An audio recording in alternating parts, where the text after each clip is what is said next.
ঈদের দিন আমি তখন মাত্র গেছি, হয়তো 1 বছর হলো, আমি রেস্টুরেন্টে কাজ করতাম।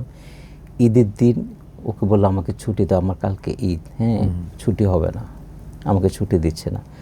দেখা যাচ্ছে কাজ করছি, ঘাম পড়তেছে, এই যে আমি ঘামটা মুছবো সেই সময়টা আমার নাই। ওরা তো টাইম মেনটেন করে আমাকে এত এই সময়ের মধ্যে এই কাজটা করতে হবে, মাস্ট বি।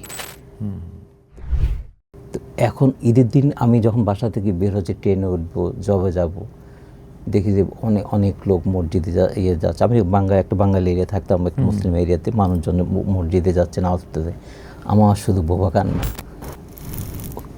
এবং এমনও দেখছি যে বাসায় একা পড়ে মরে গেছে, হ্যাঁ, কেউ আয়সা তাকে আমার পাশে আমরা দেখছি, আমাদের ফ্ল্যাটে দেখেছি। হ্যাঁ, আমাদের ওই যে আপনি যে সেন্টারটা গেছেন, লাকাম ইসলামিক সেন্টার, সেই সেন্টারে একজন তার ছেলেমেয়েরা এখানেই থাকে, ফাদারকে রাখে দিয়েছে ওই বোর্ডিংয়ে, আমাদের ওই বোর্ডিংয়ে। পরবর্তী সে মারা গেছে, 2 দিন পরে খবর পাওয়া গেল।